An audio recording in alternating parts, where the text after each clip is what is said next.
इंतखाबात के लिए वोटिंग का अमल आज मुकम्मल हुआ। सभी पोलिंग बूथ पर सुबह से ही बड़ी तादाद में लोग पहुंचे थे और वोटिंग में हिस्सा लेते नजर आए। नगरोटा में कुल 150 पोलिंग बूथ बनाए गए थे। वहीं कुल 97,893 यानी कि 97,893 वोटर्स कुल 10 उम्मीदवारों के हक में वोटिंग करते नजर आए, जबकि बडगाम में कुल 173 पोलिंग बूथ बनाए गए थे। यहाँ पे 1,27,000 वोटर्स थे, जहाँ पे 17 उम्मीदवारों के हक में उन्होंने वोट किया। वोटिंग के अमल को साफ शफाफ बनाने के लिए पोलिंग बूथ पर सिक्योरिटी के सख्त इंतजाम थे। आपको बता दें कि शाम 5 बजे तक नगरोटा विधानसभा में 72.74% वोटिंग हुई थी। और अगर इससे पहले की रिकॉर्डिंग आपके सामने में रखूं, यानी 2024 असेंबली की, जब उमर अब्दुल्ला यहां से जीते थे, उस टाइम पे भी 72.66% वोटिंग हुई थी। बडगाम में शाम 5 बजे तक 48.53% वोटिंग रही। अगर पिछली बार की बात करूं तो करीब 52.34% यहां पे वोटिंग हुई थी। बडगाम की बात हो रही है। हालांकि अभी फाइनल वोटिंग परसेंटेज आना बाकी है, लेकिन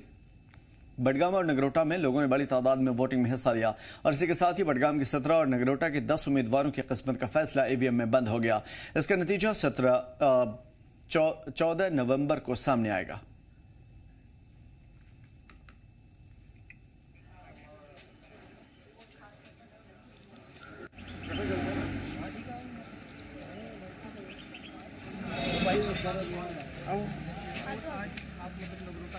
चले जाएंगे,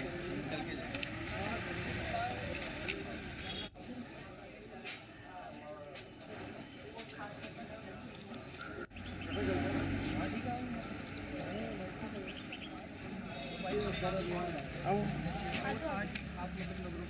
चले जाएंगे, चल के जाएंगे।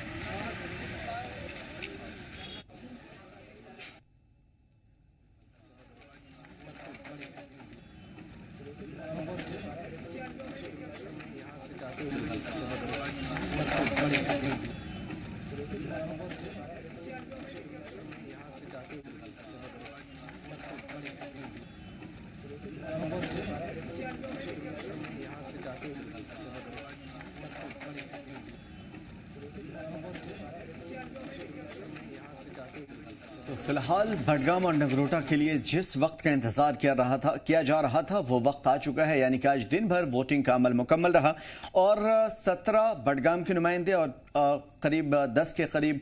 नगरोटा में जो नुमाइंदे थे, उम्मीदवार थे, उनकी किस्मत अब अवाम के जरिए ईवीएम में कैद हो गया है। लेकिन यहाँ पे कई सारी ऐसी थ्योरी निकल करके सामने आई, कई सारे उम्मीदवारों का इस मरतबा फैसला नजर आया और ये देखने वाली बात रही कि दोनों जगह जो असम्बली चुनाव हुए थे 2024 में, इस मरतबा क्या फ़र्क नजर आया और इससे क्या आने वाले दिनों में कुछ बदलाव होगा या नहीं। क्योंकि बहुत सारी ऐसी चीज़ें हैं जो माना जा रहा है कि ख़ासतौर पर बीजेपी की वादी के अंदर एंट्री, नेशनल कॉन्फ्रेंस के साल भर के कामकाज के ऊपर उनकी वोटिंग, यानी अवाम की वोटिंग या फिर पीडीपी की शमूलियत वगैरह वगैरह, इन तमाम तर चीज़ों के साथ एक चीज़ सबसे ज़्यादा खास रही कि कल हुए दिल्ली के लाल किला के बाहर धमाके के नतीजे में क्या इन तमाम तर चीज़ों में सियासी तौर पे कोई बड़ा असर पड़ेगा या नहीं। इन तमाम तर मुद्दों पे हम बात करेंगे। नूरुल अमीन हमारे साथ बडगाम से लगातार जुड़े हुए हैं, ख्वाहिश हमारे साथ नगरोटा से जुड़े हुए हैं और जनाब अहमद एयाज साहब एज अ पॉलिटिकल एक्सपर्ट हमारे साथ जुड़े हुए हैं। जनाब अहमद एयाज साहब, मैं आपकी तरफ आने की कोशिश करता हूँ सीधा।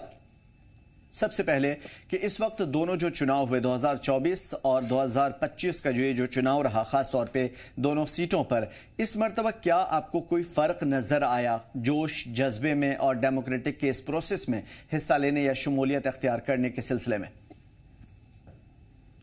2024 में जो असेंबली इलेक्शन हुआ उसमें आपको एक किस्म का जोश खरोश नज़र आ सकता था। वो ये कि बहुत टाइम बाद इलेक्शन हुए और सेंटर रूल था, उसके दौरान 370 भी एब्रोगेट हो चुका था और काफ़ी एकोमोलेशन हो चुकी थी, लोगों की रसाई नहीं थी, तो उस लिहाज से एक जोश खरोश था। और बहुत देर के बाद इलेक्शन हुए तो नए काफ़ी वोटर्स भी जुड़े थे, तो वो उसमें एक जोश नज़र आ गया। तो इसमें आपको अगर पार्टिसिपेशन अच्छी खासी तादाद भी हुई होगी, लेकिन जोश खरोश अगर नहीं कहेंगे, लेकिन एक जिम्मेदारी का एहसास आपको इस इलेक्शन में दिखेगा। वोटर के पास जिम्मेदारी का ये कि जब उन्होंने पिछली बार इलेक्शन बहुत उम्मीदों के साथ वोट डाले थे कि हमारे मामलात हल होंगे, और लेकिन उन्होंने फिर उसका बिल्कुल उल्टा देखा। तो उल्टे के साथ साथ उन्होंने ये भी देखा, उनका बडगाम कॉन्स्टिट्यूंसी का जो एमएलए था, तो 2 जगह पर लड़ा था। तो एक तो उस साल में 1 साल गुजर गया, 1 साल के दौरान उन्होंने शायद उसको ज़्यादा नहीं पाया वहाँ पे, और दूसरा वो उनको छोड़ के चला गया इन ए वे कि उन्होंने एक कॉन्स्टिट्यूंसी से उनको निकलना था, इस्तीफा करना था, तो उन्होंने बडगाम से इस्तीफा किया। तो मुझे लगता है कि ये 2 फैक्टर्स को देखकर आपको ये लगेगा कि वोटर्स में एक जिम्मेदारी का एहसास था कि भाई हमारे साथ पिछली बार मतलब जोश कम नहीं हुआ है दोनों जगह पे। ये इस वजह से भी सवाल बना क्योंकि जो आंकड़े हैं, करीब नगरोटा की 72.34% अब तक वोटिंग हो चुकी है, हालांकि फाइनल आंकड़ा आना बाकी है, लेकिन पिछली बार भी करीब 72.66% के करीब वोटिंग हुई थी और बडगाम में 52 पॉइंट समथिंग वोटिंग हुई थी। लेकिन इस मरतबा अभी फिलहाल 48.34% वोटिंग हुई है बडगाम में और 72.34% वोटिंग हुई है करीब नगरोटा में। ख्वाहिश इस हवाले से मैं आपसे समझने की कोशिश करूंगा, इस मर्तबा का और पिछली मर्तबा का जो इलेक्शन था खासतौर पे असेंबली का, क्या कुछ इस नगरोटा सीट पे आपको नजर आया आज? सिर्फ आमिर, मुझे फर्क यहाँ पर ये नजर आया कि देवेंद्र सिंह राणा सिर्फ यहाँ पर नहीं थे, और बड़ी बात यह है जिस तरह से वोटिंग परसेंटेज हो रही है और 5 बजे तक 72% जो है वो वोटिंग टर्नआउट हुआ है, तो 1 घंटा और आप अनुमान लगा दीजिए तो ये 75, 76 या 78% भी जो है ये जा सकता है। तो आप कह सकते हैं पिछली बार से ज्यादा जो है वोटिंग टर्नआउट साफ तौर पर नजर आएगा, और कहीं ना कहीं ये साफ तौर पर लोगों का बाहर ज्यादा निकलना, महिलाओं का ज्यादा बाहर निकलना कहीं ना कहीं बीजेपी के लिए रास्ता खोलता हुआ और रास्ता क्लियर करता हुआ है कि जो उनकी कैंडिडेट है उनके लिए ज्यादा वोट पड़े हैं। हालांकि देखना ये भी है कि हर्षदेव सिंह जो कि पूर्व मंत्री हैं वो कितना दमखम कितने वोट हासिल करते हैं, या उसके अलावा अगर नेशनल कॉन्फ्रेंस की शमीम बेगम देखें या फिर आम आदमी पार्टी के जोगिंदर सिंह देखें वो कितने वोट लेते हैं। हालांकि 10 टोटल कैंडिडेट्स हैं, इसके अलावा इंडिपेंडेंट भी है, लेकिन मोर ओवर लड़ाई जो है वो बीजेपी, एमसी, आम आदमी पार्टी इनकी है। अब उसके अलावा इंडिपेंडेंट जो Jammu Kashmir national panther party है, हर्षदेव सिंह वो भी यहाँ से कंटेस्ट कर रहे हैं, और पिछले दिनों में काफी कुछ वीडियोस, काफी कुछ हंगामा, काफी कुछ आप कह सकते हैं कि बीजेपी का क्रिटिसिज्म हर्षदेव सिंह द्वारा किया गया, और कहीं ना कहीं उनकी जो रैलीज निकली वो भी थोड़ी इस तरह से निकली जिसमें काफी क्राउड भी देखने को नजर आया, काफी गाड़ियां भी देखने को आई, और नगरोटा विधानसभा का जो भलवाल ब्लॉक है, हर्षदेव सिंह ने वहां पर अपना जोर भरने की कोशिश की। हालांकि बीजेपी का अपना कोर वोटर है और वो एक लंबे वक्त से बीजेपी के साथ रहा है। देवेंद्र सिंह राणा की फैन फॉलोइंग तो बहुत थी, उनके साथ लोगों का जुड़ाव बहुत था, उनका अपना पक्का वोटर भी था, और अब उनकी जब सपुत्री खड़ी हुई है तो यकीनन बड़े सारे लोग उनकी सपोर्ट में यहाँ पर सामने नजर आ रहे हैं। शायद बीजेपी किसी और को टिकट देती तो मुमकिन है लोगों का इतना सपोर्ट नहीं मिलता, क्योंकि देवेंद्र सिंह राणा की बेटी उनको मिला है, और उनकी बेटी ने बखूबी पिछले 1 साल में पिता के निधन के बाद जिस तरह में कॉन्स्टिट्यूंसी में पकड़ बनाई, हर इलाके तक गई, हर गांव तक गई, और वो लड़की जो न्यूयॉर्क में 6 से 7 साल पढ़ाई करके वहां पर काम करके और यहाँ पर आके उसने अपने पिता का बिजनेस संभाला, और उसके बाद पिता के जाने के बाद जब सियासत उसे मिली, ख्वाहिश जो चीज आप कह रहे हैं इसी सिलसिले में लोग सवाल भी कर रहे हैं कि न्यूयॉर्क से आई हुई एक लड़की को जो यंग है और पॉलिटिक्स से उसका जुड़ाव नहीं रहा, उसके बावजूद भी उसको उम्मीदवार बनाया गया, और यहाँ पे बरसों से जो काम कर रहे लोग थे खासतौर पर बीजेपी के कैडर में, उनको मौका नहीं दिया गया। क्या वो अडॉप्ट कर पाई ऑन ग्राउंड इस चीज को लेकर के, क्योंकि एक बड़ा सवाल पैदा हो रहा था। और दूसरी चीज यह है कि बाकी जो नाराजगियां थी बीजेपी के खेमे में, क्या वो दूर होती हुई नजर आई आज तक? जो आमिर जो अहम एक नाराजगी थी वो एमपी जुगल किशोर के भाई नंद किशोर की थी, और उनके सपोर्टर्स ने बीजेपी से इसको लेकर उनसे काफी अपने जो वक्तव्य थे वो उनसे साझा किए थे, अपना गुस्सा भी दिखाया था। लेकिन कहीं ना कहीं बाद में पार्टी की बीजेपी है, बहुत सारे नेता हैं, समझा बुझा लेते हैं, नंद किशोर को मना लिया, और नंद किशोर ने भी ये कह दिया था कि जो पार्टी का आदेश होगा हम उसे सर्वोपरि रखेंगे, हम पूरी तरह से सपोर्ट करेंगे जो कैंडिडेट है हमारी पार्टी का। तो साफ तौर पर उन्होंने इशारा दे दिया था कि वो दिव्यांगी राणा को सपोर्ट करेंगे। वहीं जो बात ये कहना कि लड़की यंग है, 31 वर्ष की उम्र है, सियासी कोई तजुर्बा नहीं है, लेकिन आमिर जो 1 साल में उन्होंने लोगों से अपना कॉन्टैक्ट बनाया, उसने कहीं ना कहीं ये बता दिया कि इस लड़की को जो सियासत है इसके डीएनए में है, विरासत में मिली है। खुद देवयानी राणा के जो पिता के भाई हैं डॉक्टर जोगिंदर सिंह, वो एमओ है, डॉक्टर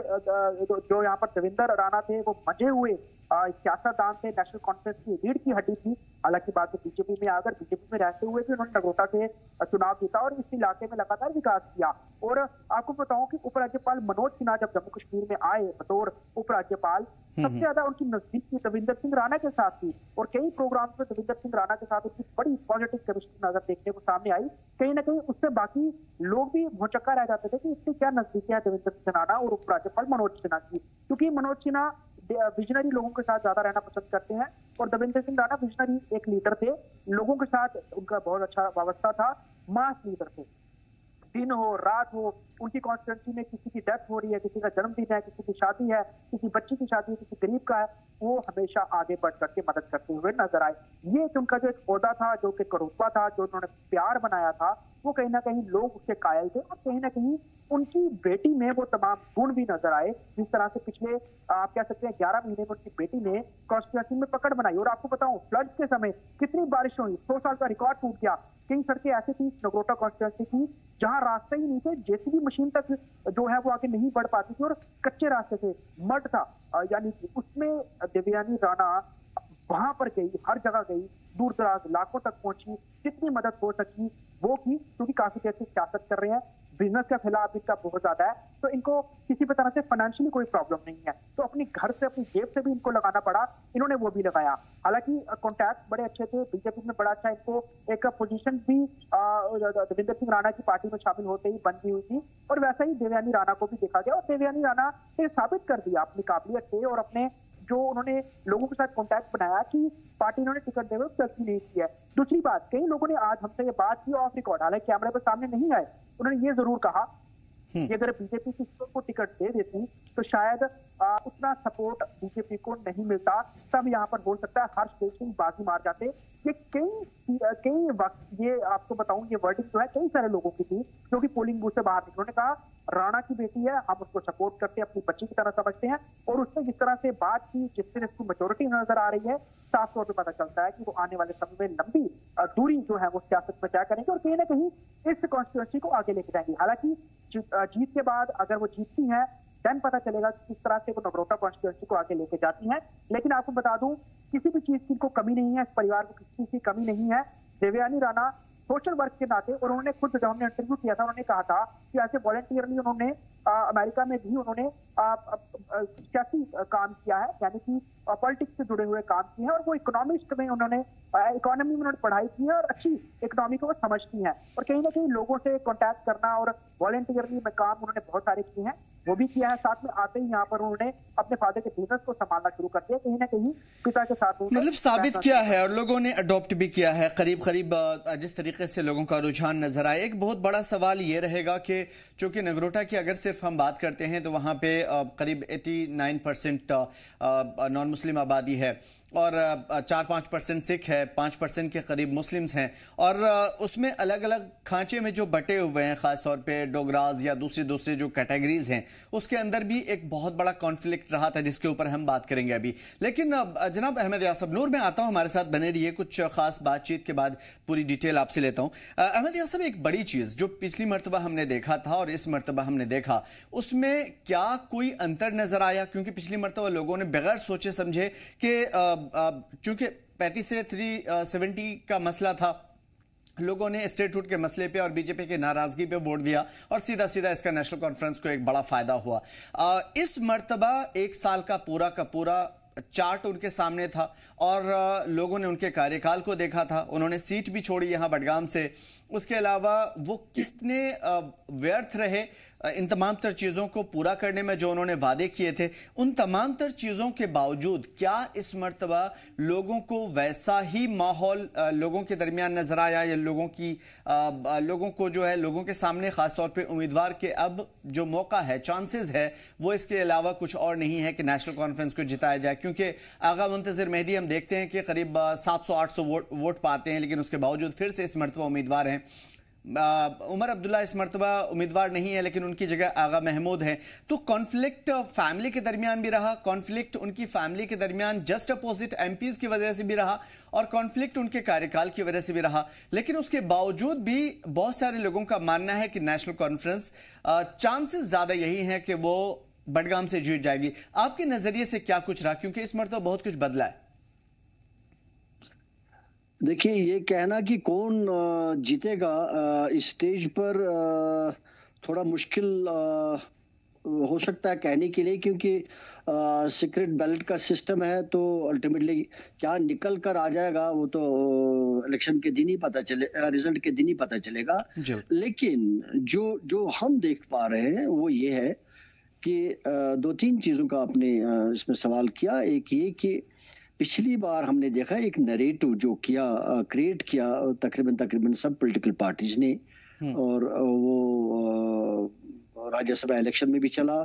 और इसमें भी चलाने की कोशिश करी। वो ये कि वोट एंटी बीजेपी हासिल किया जाए। ये सबसे बड़ी बात रही पिछले इलेक्शन में, 2026 के असेंबली इलेक्शन में, कि हर एक को एक दूसरे के खिलाफ बीजेपी का पार्टी जता के वोट हासिल करने की कोशिश की गई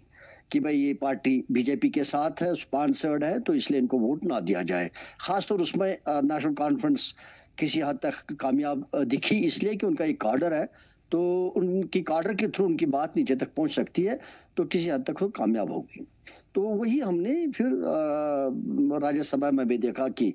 जो बीजेपी को वोट देगा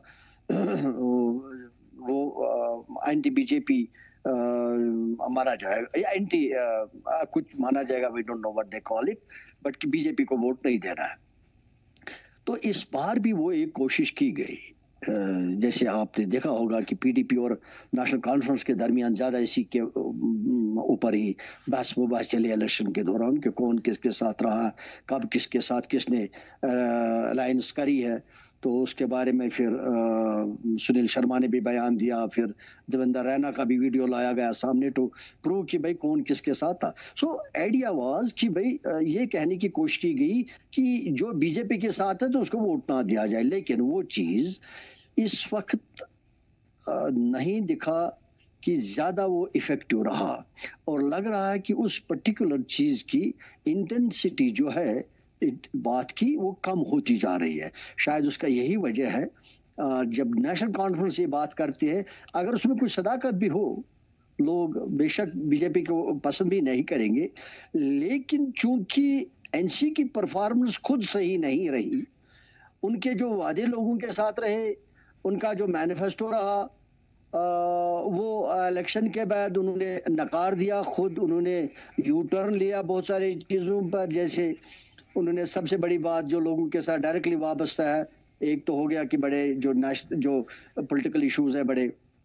चाहे उसमें स्पेशल स्टेटस की बात हो, पंच ए की बात हो, या स्टेट को रिस्टोर करने की बात हो, वो एक तरफ छोड़ के जो डायरेक्टली लोगों के साथ वाबस्ता मसाइल, जैसे 200 यूनिट्स को फ्री करने की बात है बिजली के, तो उस पर उस वक्त ये भी कहा गया था कि भाई मीटर लगाने की जरूरत नहीं, हमको गवर्नमेंट में आने दीजिए। तो अब चूंकि ये भी कहा जाता है कि भाई जब तक आप मीटर नहीं लगाओगे तब तक 200 यूनिट मिलने वाले नहीं है, तो ये जब और मिले भी नहीं आज तक ऐसे में किसी को, तो ये जो यू टर्न्स लग रहे हैं, और इससे लोगों को महसूस हो गया कि जो हमारी एक्सपेक्टेशंस थी वो सही तौर, या हमारे जो एमएलएज थे, जैसे उमर साहब बडगाम का कॉन्स्टिट्यूएंसी का एमएलए था, तो उसमें एक फैक्टर ये रहा कि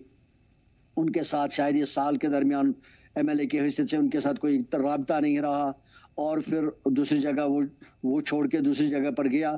तो इसलिए तो वो आपको वो एक अंतर नजर आएगा। एक ये कि नैरेटिव काम नहीं किया, और दूसरा अंतर चूंकि ये नेशनल कॉन्फ्रेंस का गढ़ रहा है, ये जो बडगाम कॉन्स्टिट्यूएंसी है, मैक्सिमम नेशनल कॉन्फ्रेंस की ये सीट रही है, और इस वक्त ये सारे मामलात को देखकर और उसके साथ रोहल्ला साहब का फैक्टर जोड़ के, तो एक सबसे बड़ा चैलेंज जो लग रहा है नेशनल कॉन्फ्रेंस को, वो आपको एक तब्दीली दिखेगा, और एक मैसेज लग रहा है आएगी बडगाम से कि ये जो वादे लोगों के साथ किए जा रहे हैं, जो हम बार बार बात करते रहे डिबेट्स में, कि शायद लोग अब इस बार उस चीज का रिफ्लेक्शन आएगी इस इलेक्शन में, एनसी के खिलाफ। और बिल्कुल, इसी इसीलिए चीज का शायद सबसे NC के ज्यादा डर रहा है पार्टी को भी, लीडर्स को भी, और यही वजह है कि लास्ट में जो सुर बदले हैं खास तौर पे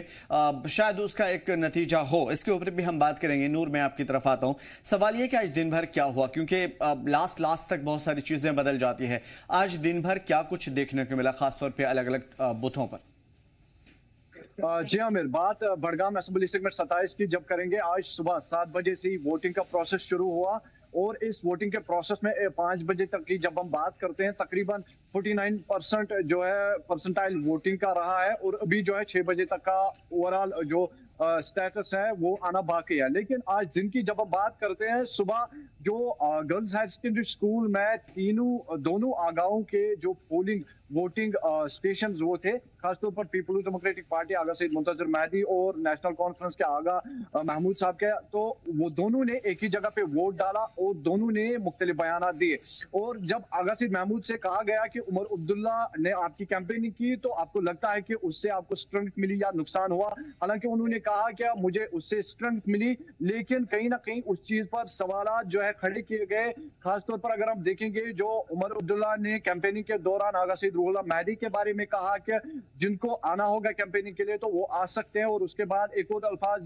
कुछ अल्फाज यूज किए, तो कहीं ना कहीं वो जो है क्वेश्चन रेज करते हैं वहां पर नेशनल कॉन्फ्रेंस की तरफ ही। और साथ साथ में जो यहाँ पर पीपल्स डेमोक्रेटिक पार्टी के इल्जामात नेशनल कॉन्फ्रेंस पे लगे और नेशनल कॉन्फ्रेंस के मैनिफेस्टो पे जो सबसे ज्यादा सवालात खड़े किए गए, ना पॉलिटिकल पार्टीज ने बल्कि लोगों ने भी काफी सवालात उस पर खड़े किए, तो उन चीजों का आज का दिन जो अगर हम देखेंगे, उन चीजों का यहाँ पर पूरी तरीके से बहस मुबास उन चीजों पर चल रहा था। और उसी सिलसिले में अगर देखा जाए तो यहाँ पर जितनी भी वोट्स आज पड़े तो तकरीबन ये कहा जाता है कि कोई नई चेंज आ सकती है बड़गाम में, क्योंकि वोटर्स से जब हमने बात की तो ग्राउंड जीरो पे वोटर्स कहीं ना कहीं एग्रेसिव दिखाई दे रहे थे। जो करंट गवर्नमेंट है तो उनकी जानिब खासतौर पर जो मैनिफेस्टो में जो रखा गया था उस चीज पर अभी भी वोटर्स ये सवाल खड़े कर रहे थे कि अभी तक वो चीजें जो है वो मुकम्मल नहीं हुई, उन्हें नहीं मिली। तो कहीं ना कहीं यहाँ पर लग रहा है जो अभी तक जो कैंपेनिंग से लेके वोटिंग तक जो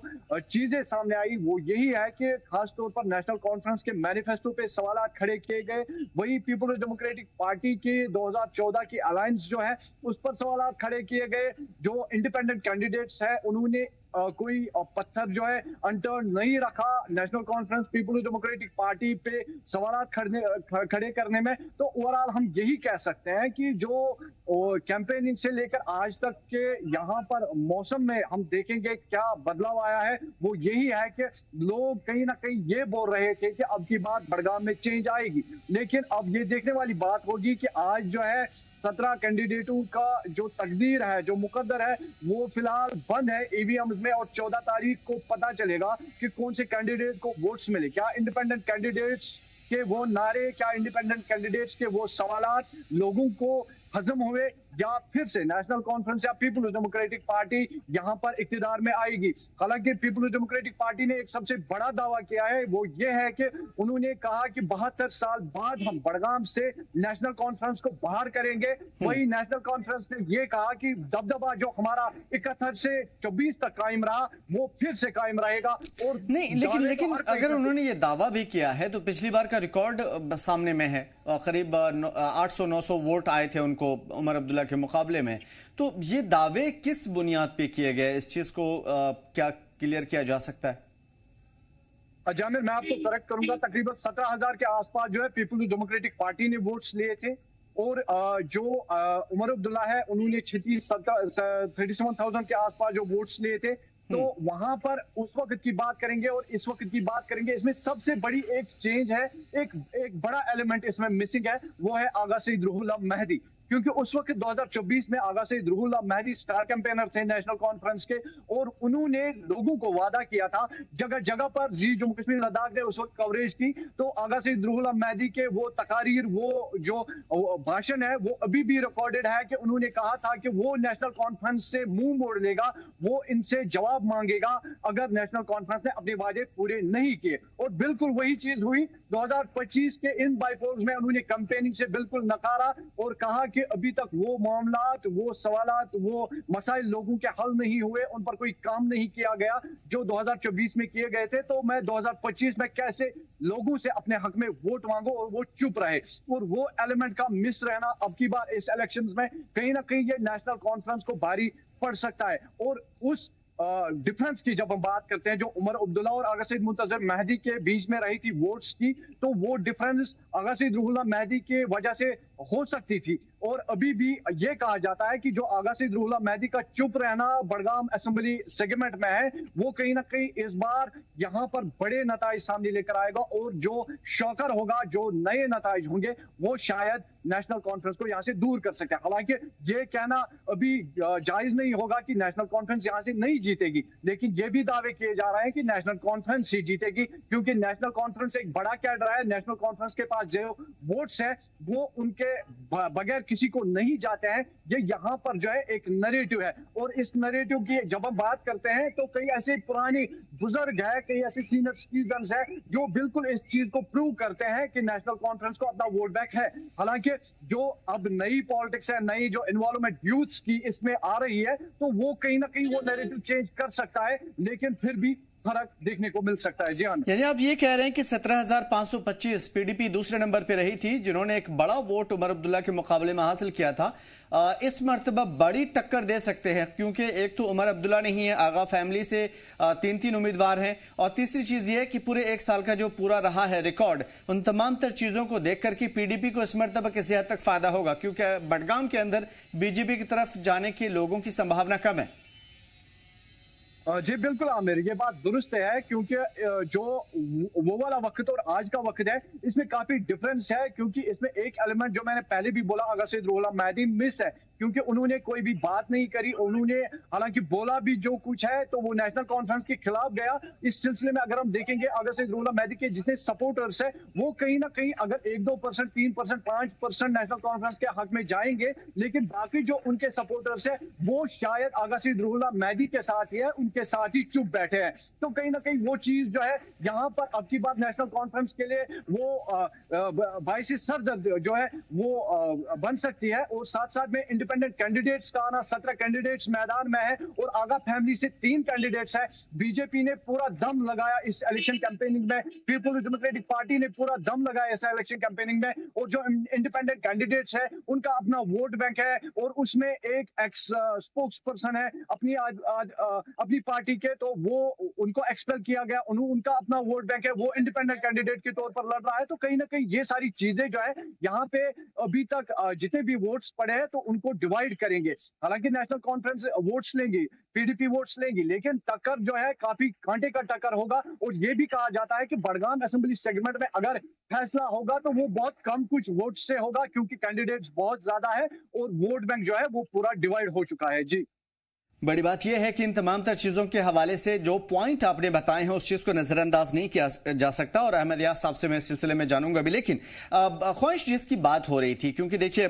नगरोटा हो, देखिए हम इसे हिंदू मुसलमान के नज़रिए से या जम्मू वर्सेस कश्मीर के नज़रिए से नहीं पूछना चाह रहे हैं, हम ये पूछना चाह रहे हैं कि यहाँ पे और भी बहुत सारी ऐसी प्रॉब्लम है जो लगातार हम देख पा रहे हैं। ख़ासतौर पर नगरोटा के अंदर कई सारी ऐसी छोटी छोटी जमातें हैं, एक बड़ी आबादी है, कई सारे मुद्दे हैं, रिजर्व कैटेगरीज हैं जिनके मसाइल रहे हैं, और वो अपने इन मसाइल को लेकर के लगातार आवाज भी उठाते रहे हैं। क्या इन चीजों का असर पड़ेगा, इन छोटी छोटी कम्युनिटीज का असर पड़ेगा, या फिर ये जो रिजर्व कैटेगरीज हैं क्या ये बड़ा इंपैक्ट डाल सकती हैं अगर सरकार के नजरिए से जाएं या उनके बरखिलाफ जाएं? तो देखिए, अगर इस रिजर्व कैटेगरी की बात करें तो कहीं ना कहीं कुछ वोट डिवाइड जरूर होगा, बट वो कुछ खास फर्क डालेगा नहीं, कुछ खास उसका फर्क पड़ेगा नहीं, क्योंकि बीजेपी पार्टी का भी अपना अगर हम बात करें तो उनके भी ओबीसी मोर्चा, ओबीसी सेल है, एससी सेल है उनका। शेड्यूल ट्राइब का देखा जाए तो उन्होंने रिजर्वेशन को जिस तरह दिलाया वो उनका एक अपना कार्टर है और अपना उनके एक लीडर भी है, तो कुछ खास अंतर पड़ने वाला नहीं है। बड़ी बात यह है यहाँ पर कि क्योंकि एक लंबे वक्त से यहाँ पर एमएलए जो है वो रविंदर सिंह राणा रहे, चाहे वो जब वो नेशनल कॉन्फ्रेंस में तब थे, बीजेपी में आए तब थे। हालांकि बड़ी बात इंटरेस्टिंग ये देखने वाली है कि 2014 में जब नरेंद्र मोदी प्रधानमंत्री बने थे देश के, और उस समय जिस तरह से पूरे देश में देश थी और कई आप कह सकते हैं कि जगहों पर बीजेपी ने क्लीन स्वीप कर दिया था। ऐसे में जम्मू की बात करें तो जम्मू में जब इलेक्शन हुए थे, जम्मू कश्मीर में हुए थे, उसमें नगरोटा विधानसभा जो है वो एनसी के खाते नहीं रही थी, जम्मू के बीच में होकर के। तो कहीं ना कहीं लोग बड़े आश्चर्यचकित हुए थे कि कैसे हो गया। वो सबसे बताता था कि देवेंद्र सिंह राणा ने अपना वोट बैंक तैयार किया है, अपने लोग तैयार किए हैं। उसमें सिर्फ एक कैटेगरी के, एक कास्ट के, एक रिलीजन के लोग नहीं है, वो सबके लिए काम करते थे, चाहे वो गुजर कम्युनिटी के लोग हों, बकरवाल हो, उसके अलावा लोकल मुस्लिम हो, सिख हो, अगर हम बात करें हिंदू वो हो, उसके अलावा उसमें एससी हो, ओबीसी हो, सारे जो है सबके लिए काम किया। और मोस्टली तभी एक जो पूरा एक क्वार्टर उनके साथ जुड़ा और लोगों ने उनका जम करके सपोर्ट भी किया और सपोर्ट करते हुए नजर भी आया। उसके बाद बीजेपी में आए तो यकीनन बड़े सारे लोग जो है इस चीज को लेकर और उनके साथ हो गए, जो कहीं ना कहीं पहले आप कह सकते हैं कि बीजेपी के खेमे के भी लोग थे, वो भी फिर उनके साथ जुड़ गए। तो उनका और कह सकते हैं कि वोटिंग परसेंटेज बढ़ा और लोगों का सपोर्ट बढ़ा। तो ओवरऑल इस तरह की चीजें फर्क अभी भी नहीं डाल रही है। हमने देखा है कि 72% ये वोटिंग परसेंट 5 बजे का था, अब तो ये और बड़ा होगा, लेकिन काफी लोगों ने बढ़ चढ़ के वोट डाले हैं। ये बताता है कि लोग बाहर निकले हैं, लोगों ने चीजें देखी हैं। हालांकि बड़े सारे मुद्दे अभी भी हैं, सड़कों के हैं, बिजली के हैं, पानी के हैं, जॉब्स के हैं, क्योंकि IIT, जम्बो जू, फूड एंड क्राफ्ट इंस्टीट्यूट, उसके अलावा और कई सारी चीजें जो है वो यहाँ पर है। ये पूरा कंटोनमेंट एरिया है, इवन की एक तरफ उधमपुर से लगता है, एक तरफ रियासी से लगता है, एक तरफ जम्मू से लगता है। बहुत पहाड़ी ट्रेन है और अभी भी यहाँ पे बहुत सारी संभावनाएं हैं, यहाँ पे बहुत बड़ा इंफ्रास्ट्रक्चर खड़ा किया जा सकता है। तो आने वाले में अगर जम्मू की डेवलपमेंट होगी, जम्मू का विस्तार होगा, तो लोग नगरोटा की तरफ बढ़ेंगे, चाहे वो टाउनशिप बनने की बात हो या अलग अलग चीजों की बात हो। यकीन बड़ा पोटेंशियल है और यहाँ पर एक ऐसा लीडर चाहिए था जो सरकार से कामकाज करा सके। ऐसे में राणा परिवार की खुद उपराज्यपाल से बड़ी नजदीकी भी है, तो कहीं ना कहीं वो फायदा लोगों को पता है कि ये जो है वो गवर्नमेंट से दिलवा सकते हैं। हालांकि नेशनल कॉन्फ्रेंस सरकार कुछ करे ना करे,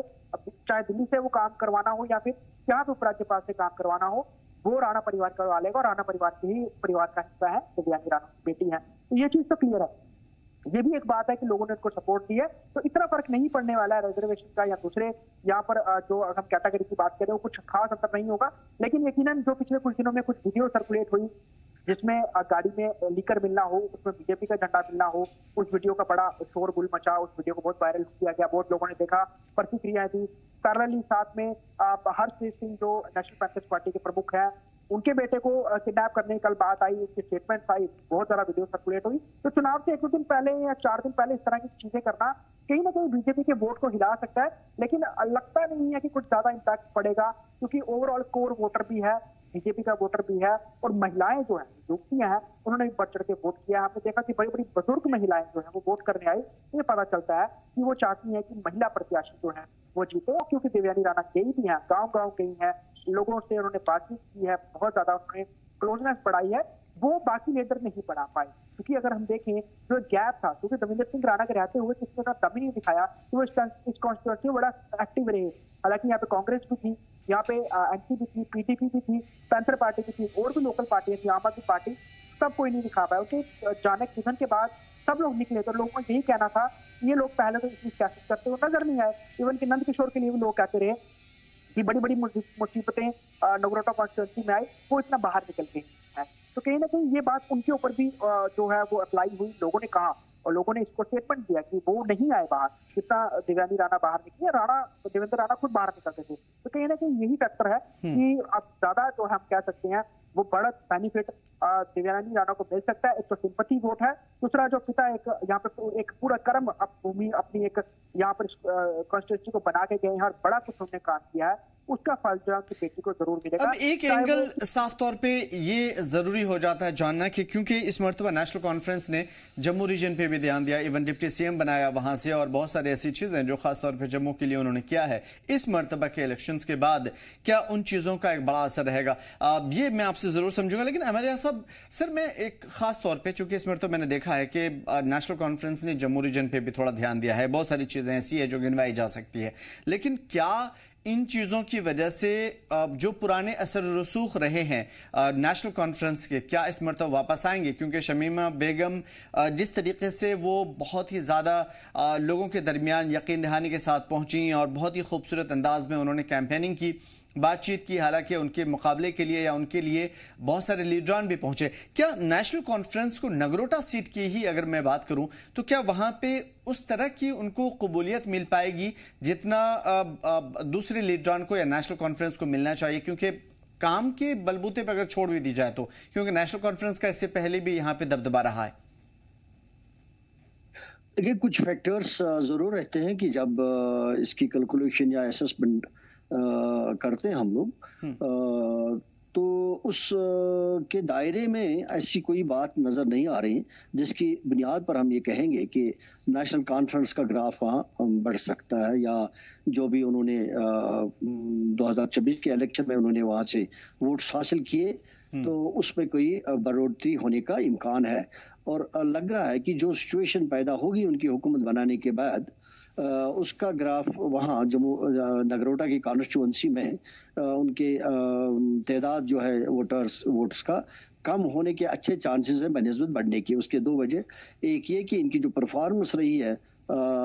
इस दौरान, कश्मीर में भी इनकी दिक्कत हो रही है तो जम्मू में बढ़ने का सवाल नहीं। जम्मू में ऑलरेडी बीजेपी का वहाँ उस एरिया में ऑलरेडी वो सीट है, बीजेपी के पास थी वो सीट और अच्छे खास मार्जिन से जीती थी। तो उसके बाद उसकी बेटी जो देवेंद्र रैना जी की बेटी है, देवेंद्र रैना के बारे में भी बताया जा रहा है कि उन्होंने एक अच्छा कोई वहाँ तरक्याती काम किया है उस कॉन्स्टिट्यूंसी में। और उसके बाद एक तो बीजेपी का कोई इनकम्बेंसी फैक्टर नहीं आया सामने जो आपको नेशनल कॉन्फ्रेंस में दिखेगा, और दूसरा उसकी बेटी ने देवेंद्र रैना के बाद लोगों के साथ कहा जाता है कि बराबर राबिता रखा और अच्छे तरीके से उन्होंने लोगों के साथ अपने आप को जोड़ दिया। तो उसका एक और फैक्टर जो बनता है उसको और सपोर्ट करने का, और दूसरा इसके साथ साथ कुछ उसकी सिंपैथी की वेव का भी एक चांस बनता है, एक फैक्टर हो सकता है। तो कुल मिला के ये कहेंगे कि नेशनल कॉन्फ्रेंस के वहाँ बढ़ने के कोई चांसेस नहीं है कि जो उन्होंने 2024 में देखा, क्योंकि कोई फैक्टर नहीं नजर आ रहा है कि जिसकी बुनियाद पर हम ये कह सकते हैं कि भाई ये फैक्टर हो जो काम करेगा उनकी अगर सेम चीज बडगाम के लिए पूछने की कोशिश हो तो, क्योंकि ठीक है, आगा मुंतजर मेहदी इससे पहले भी उम्मीदवार थे, इस मरतबा भी उम्मीदवार हैं और सेकंड नंबर पे रहे भी थे। पीडीपी के अपने दावे हैं, लेकिन उसके बावजूद भी वो शकूक के दायरे में हैं, क्योंकि लोग उनको अभी भी बीजेपी को लाने वाली या फिर 370-35 से खत्म करने वाली पार्टी समझते हैं, क्योंकि उनके जहन में इस तरह की चीजें पॉलिटिसाइज की गई है। सवाल यह है कि क्या इस मर्तबा नेशनल कॉन्फ्रेंस अपनी खामियों के ऊपर पर्दा डाल पाएगी इन चीजों को देख करके, या फिर पीडीपी नेशनल कॉन्फ्रेंस की खामियों के ऊपर अपनी बरतरी साबित कर पाएगी? अगर नेशनल कॉन्फ्रेंस हुकूमत की परफॉर्मेंस इस साल ठीक रहती, लोग समझते कि इन्होंने कहीं किसी तरीके से कोई भी काम ऐसा किया जिसमें लोग समझते कि इनकी तरफ से कोई काम हो रहा है, तो शायद अगर वो ये भी बता देते कि पीडीपी के जैसे उन्होंने 2024 में बताया एक के बारे में, दूसरे के बारे में या तीसरे के बारे में कि ये बीजेपी स्पॉन्सर्ड है, इन्होंने बीजेपी के साथ कभी अलायंस करी है, तो उसके नतीजे में फिर उन्होंने 370 भी गंवा दिया। अब मुमकिन है किसी हद तक ये असर डाल सकता था जैसे 2024 में इसने डाला। तो लेकिन अब चूंकि इनकी अपनी परफॉर्मेंस कम होती जा रही है, डिलीवरी उनकी नहीं है, यह खुद बेबस है और बड़े जोश खरोश के साथ, बड़े जोश के साथ लोगों को ये वादा दिया गया, लोगों के साथ मैनिफेस्टो सामने लाया गया कि हम इस चीज़ को करेंगे, इन मामलात को हल करेंगे, लेकिन हो नहीं पाया। उसकी वजह से उनकी कोई भी बात, अगर उसमें कोई दम भी हो उस बात में, नहीं उतर सकती है। इस वक्त जो हम देख रहे हैं बडगाम में नहीं उतरते हैं दो चीज़ों को लेकर। एक है कि इनकी परफॉर्मेंस नहीं रही, दूसरा कि जो रोला साहब इनसे दूर चले गए, और तीसरा उनका ये फैक्टर कि तीसरा भी कुछ फैक्टर मैंने ऑलरेडी बताया भी था, 2-3 फैक्टर्स है इनके कि जिसकी वजह से, या तीसरा फैक्टर ये कि जो खुद उमर साहब एमएलए हो के वहां से छोड़ के चले गए अब, तो वो भी एक फैक्टर है जो इफेक्ट करता हुआ नजर दिखेगा कि ये 2-3 फैक्टर्स को मिला के लग रहा है कि इनका जो जो वहाँ जो मुकाबला होगा तो वो इनके खिलाफ बढ़ जाएगा। जो इनकी 2020 में थी इलेक्शन के दौरान वो नहीं रहेगी। बड़े बड़े बड़े जबरदस्त मुकाबले का सामना करना पड़ेगा उनको। अब जीत हार का तो नहीं बताएंगे, जीता हाँ, वो तो आउटपुट फाइनल आने के बाद ही पता चलेगा। अब ख्वाहिश अगर एक अलग एंगल से मैं आता हूँ जनाब जी, रहेगा जबरदस्त चैलेंज रहेगा नेशनल कॉन्फ्रेंस के साथ, दैट इज क्लियर। जी, एक बड़ी चीज मैं इस हवाले से भी जानूंगा, लेकिन चूंकि बहुत सारी ऐसी चीजें हैं जो छूट ना जाए, मैं चाहूंगा कि वो भी आपसे पूछता चलूं। लेकिन ख्वाहिश, कल जो एक दुर्भाग्यपूर्ण एक हादसा हुआ दिल्ली के अंदर, वो आपने देखा, लोगों के क्या नजरियात इससे आमतौर पे तो ये समझा जाता है कि बदलते हैं, क्योंकि मुल्क की सिक्योरिटी का जहां भी मसला आता है हर कोई एक हो जाता है, या फिर इसका एक बड़ा इम्पैक्ट होता है वोटिंग के ऊपर। बिहार का तो नहीं पता क्या असर पड़ेगा, लेकिन अगर इस मरतबा आज दिन भर क्या ये चर्चा का विषय रहा लोगों के बीच। नंबर 2, क्या इस चीज की वजह से कभी भी बदलाव होते हुए नजर आ सकते हैं, खासतौर पे नगरोटा की अगर मैं बात करूं तो? आमिर बिल्कुल नहीं, क्योंकि अगर हम जम्मू कश्मीर की बात करें तो यहाँ के लोग इन चीजों के आदी हैं। दिल्ली में जो कल जो रेड फोर्ट पे जो ब्लास्ट हुआ, ये लगभग 14 साल के दायरे के बाद, समय काल के बाद इस तरह की घटना हुई है। कोई बड़ा शांतिपूर्वक दिल्ली का पूरा माहौल रहता है, इस तरह की घटनाएं नहीं होती। लेकिन जम्मू कश्मीर की बात करें, आए दिन यहाँ पर कभी नार्को टेररिज्म से जुड़े हुए मामले होते हैं, कभी सस्पेक्टेड टेररिस्ट पकड़े जाते हैं, कभी सस्पेक्टेड टेररिस्ट देखे जाते हैं, जो कॉर्डन एंड सर्च ऑपरेशन समय समय में चलता रहता है। और खुद नगरोटा एक पूरा जो है यहाँ पर आर्मी का बहुत बड़ा आप कह सकते हैं कि डिप्लॉयमेंट भी है। तो यहाँ पर इस तरह के लोगों को जो जहन में इस तरह से कोई भी चीज नहीं है कि दिल्ली में अटैक हुआ तो हमें किसी का डर है, खौफ है, कोई नहीं। लोग बढ़ चढ़ के निकले, और उनके लिए, क्योंकि जम्मू कश्मीर के लिए ये बिल्कुल एक आम सी चीज हो गई हुई है। अगर यहाँ पर एक दिन पहले कोई धमाके हुए हों या फिर कैजुअलिटी हुई हो, उसके अगले दिन फिर वो नॉर्मल सी वो कामकाज, वो सारी चीजें, बाजार खुले हुए, वो सब चीजें जो हो रही होती हैं, तो किसी जो लोग यहाँ पे आदी हो गए हुए तो उन चीजों का कोई खास असर पड़ता नहीं है। मेट्रो सिटी दिल्ली, बॉम्बे, बेंगलोर, हैदराबाद, कोलकाता, चेन्नई जैसे शहरों में अगर इस तरह की घटनाएं होती है बहुत बड़ी मानी जाती है, और बड़ी बड़ी होती भी है क्योंकि देश के बड़े शहर है। लेकिन जम्मू कश्मीर बॉर्डर ये स्टेट है, पाकिस्तान शुरू से यहाँ पे प्रॉक्सी वॉर चलाता रहा। जम्मू कश्मीर पिछले 3 दशकों से ज्यादा समय से यहाँ पर आतंकवाद झेल रहा है। तो यहाँ के लोगों के लिए बड़ी आम बात है, कॉमन बात है, तो उनको कोई ज्यादा फर्क पड़ता नहीं है। ओवरऑल वोटिंग परसेंटेज बताती थी, अगर 72% वोटिंग परसेंट 5 बजे तक हुई है और 6 बजे तक ये, उससे भी अगर हम बात करें 6-7% आगे जा सकती है, तो ये बताता है कि कोई डर खौफ नहीं है। तो डर खौफ होता है ये voting percentage Nagrota by election में कम हुए होते, लेकिन ये बड़ा है और अच्छा खासा यहाँ पे वोटिंग परसेंटेज देखने को आया। तो यकीनन इसका यही एक हम कह सकते हैं कि जवाब लोगों ने दिया है कि वो बिल्कुल किसी भी तरह से डरने वाले नहीं है, ना ही किसी तरह के माहौल से वो घबराने वाले हैं जो कल दिल्ली में देखा है। बिल्कुल, बड़ी बात यह है कि ये बाहर की रियासतों के लिए शायद नया हो, लेकिन जम्मू कश्मीर के लिए नया नहीं, और इस तरह की चीजें होती है। हालांकि लोग इस चीज को हमेशा कंडेम करते हैं, लेकिन हाँ, इन असरात के हवाले से पॉलिटिकल एक्सपर्ट बेहतर तरीके से हमें बता सकते हैं। ख्वाहिश, बहुत शुक्रिया, दिन भर आज इन तमाम तर चीजों में आप लगे रहे और पल पल की रिपोर्टिंग पहुंचाए आपने, बहुत शुक्रिया आपका। मीर का स्वागत कर लेते हैं। मीर हमारे साथ जुड़े हुए हैं और मीर ने भी लगातार आज दिन भर हम तक सारी खबरें पहुंचाई बारीकी से। आज क्या कुछ खास नजर आया? बडगाम की अगर मैं बात करूं, मीर आप वहीं मौजूद थे, लोगों के जज्बात कैसे नजर आए वोटिंग के सिलसिले में? प्रीवियस अगर हम बात करें तो इस मरतबा क्या कुछ अलग नजर आया आपको? वेल देखिए, अगर आप वोटिंग का सिलसिला देखें तो बडगाम में हमें रिमार्केबली बिल्कुल 7 बजे ही जो वोटर्स जो है उनकी कतारें देखने को मिली, जो अपनी जगह पे एक बड़ी डेवलपमेंट है। उससे ये बात साबित होती है कि लोग डेफिनेटली एक जमहूरी निजाम चाहते हैं। लोगों की कई सारी जरूरियात रही हैं आज के वक्त तक, जो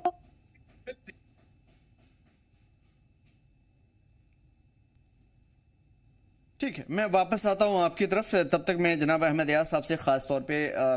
सवाल करना चाहता हूं। कल दिल्ली हादसे के हवाले से एक ज़ाहिर है कि दुखद है, लेकिन उसके बावजूद भी अगर आम तौर पे नज़दीक में इलेक्शन होते हैं तो अपोजिशन के अपने सवाल होते हैं और हुकूमत के अपने सवाल होते हैं। इन तमाम तर चीज़ों के बावजूद कि सिक्योरिटी फेलियर है और इस हवाले से अपोजिशन दर्शाती है कि हुकूमत कितनी नाकारा है। दूसरी तरफ के भाई मुल्क की कहीं ना कहीं दारुसल्तनत पे हमला हुआ है, तो यकीनन इस तरह की सोच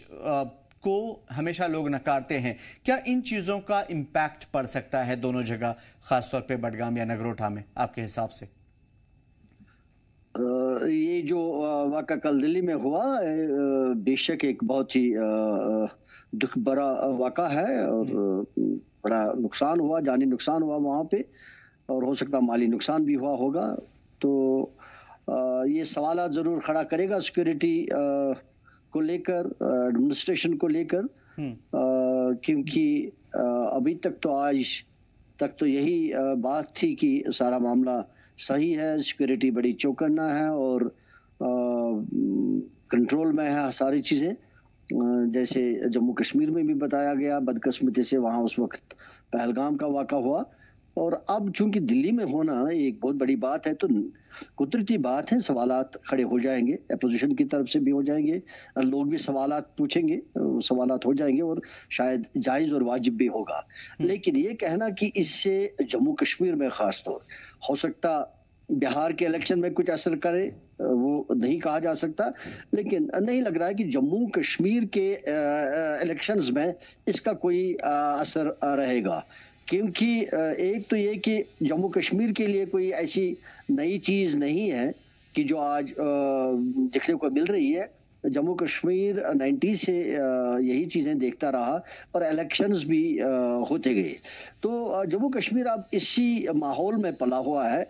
और इसके बावजूद के हालात यहाँ कभी कभी ऐसे बन जाते हैं जहाँ बड़े ख़तरात पैदा हो जाते हैं, लेकिन फिर भी लोग चलते रहते हैं। तो उसी में इलेक्शंस भी होते रहे, तो लिहाजा इलेक्शन के होने पर या इसकी काउंटिंग पर या इसके असरात यहाँ कम से कम इलेक्शन में नहीं दिखेंगे। वो बेशक के लोग महसूस करेंगे कि जो दिल्ली में हुआ वो सही नहीं हुआ, गलत हुआ, उसका शायद वो उसको कंडम भी करें, उसको जो भी अल्फाज इस्तेमाल करना चाहेंगे करेंगे अपने अपने तरीके से। तो लेकिन जहाँ तक इलेक्शन का ताल्लुक है, नहीं कोई असर पड़ेगा, असर नहीं पड़ेगा। यानी कि ख्वाहिश जो चीज़ कह रहे थे उसका साफ तौर पे यही है, और वो भी उस चीज़ की तस्दीक भी आप कर रहे हैं कि नहीं, इस तरह की चीज़ें असर नहीं पड़ने वाली। यकीनन चीज़ें होती हैं, सवालात खड़े हो सकते हैं, लेकिन असर नहीं पड़ेगा। एक सवाल ज़रूर एक लोगों के थे जो कायम हो रहे थे, हमने आपसे पूछने की कोशिश की। मीर, आप अपनी बात कंटिन्यू कर सकते हैं। पूरे दिन भर आज आपने रिपोर्टिंग की, क्या कुछ खास था, क्या कुछ अलग था? क्योंकि मसले बहुत सारे हैं, सवालात बहुत सारे हैं, और पिछली मरतबा के मुकाबले में इस मरतबा लोगों का जो मोटो है, फोकस है वोटिंग के लिए, जो लोगों के मकसद हैं वो अलग अलग है, सोच अलग अलग है। अगर आप देखेंगे तो बड़गाम डिस्ट्रिक्ट में एक अलग ही माइंडसेट जो है पब्लिक का देखने को मिल रहा है। क्योंकि बड़गाम इस चीज के लिए भी मशहूर है कि वहाँ पे जो एक जज्बाती तौर पर जो वोट्स जो है वो हमें ज्यादा देखने को मिलते हैं। अगर आप देखें तो जो पिछली बार बड़गाम डिस्ट्रिक्ट वोट हुए थे, पर आज इस तरह से वोटिंग की शरह देखने को मिली है, तो कोई ज्यादा अंतर जो है, ज्यादा गैप जो है कहीं ना कहीं नहीं देखने को मिल रही है। उस वक्त भी हम 50% के आसपास जो है उस वक्त की वोटिंग की कैलकुलेशन देख रहे हैं। आज भी हम 48% के आसपास जो है 50% अक्रॉस हम कह सकते हैं एवरेज जो है हमें वोटिंग देखने को मिली है। उस वक्त भी लोगों ने जमहूरियत पे भरोसा किया था, आज की डेट में भी लोगों ने जमहूरियत पे भरोसा किया है। वही बड़ी वजह है कि हमें 1.5 लाख की आबादी वोटिंग पे देखने को मिले हैं, या शायद ही हम कह सकते हैं डेफिनेटली 60,000 के आसपास। तो ये एक अपनी जगह पे एक कमिटमेंट है पब्लिक की गवर्नमेंट को लेकर। वो चाहते हैं कि गवर्नमेंट जो है वहाँ पे अपना निज़ाम कायम करे, ताकि जो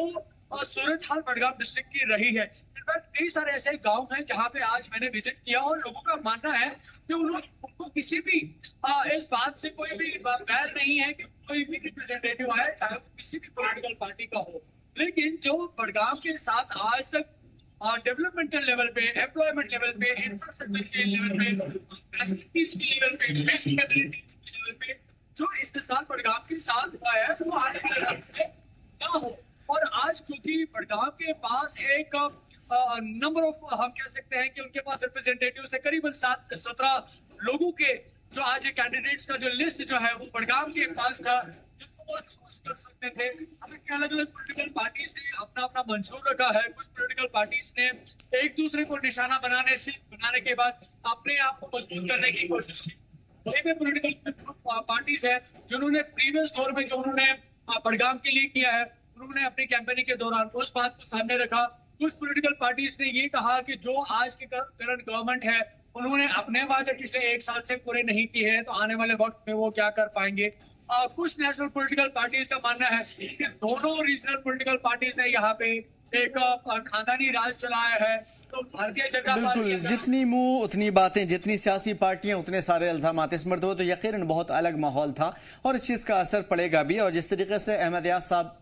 कह रहे हैं कि रिजल्ट वाले दिन ही इस चीज़ को हम बेहतर तरीके से समझ पाएंगे कि आने वाले दिनों में इसके असरात क्या होंगे, क्योंकि ये वक्ती तौर पर जाहिर है कि कोई जीतेगा कोई हारेगा, लेकिन इसका असर दूर रस होगा, दूर तक जाएगा। और आने वाले चुनाव में चाहे वो छोटे हों या बड़े हों या 4 साल के बाद फिर असेंबली चुनाव, तो यकीनन इस चीज़ का एक बड़ा मैसेज तो कम से कम लोगों तक पहुंचेगा। और इस हुकूमत को क्या चौकन्ना होना पड़ेगा, क्या अपोजिशन अपनी नई राह अपनाएगी या फिर अलग अलग पार्टियों को अपने रास्ते एक मुंतखब करने होंगे, या फिर अवाम इस मर्तबा अपनी होशमंदी के और सियासत के ताल्लुक से जो उनका लगाव है या जानकारी है या सोच समझ है, उनकी जो सूझबूझ है, उस चीज़ का बेहतर तरीके से मुजाहरा नजर आएगा। यकीनन इस चीज़ के लिए हम इंतजार करेंगे। शुक्रिया मेरे तमाम मालूमात के लिए अहमद यास सर, बहुत शुक्रिया बेहतरीन बातचीत के लिए और जिस तरीके से चीज़ों को आपने बताया हमें।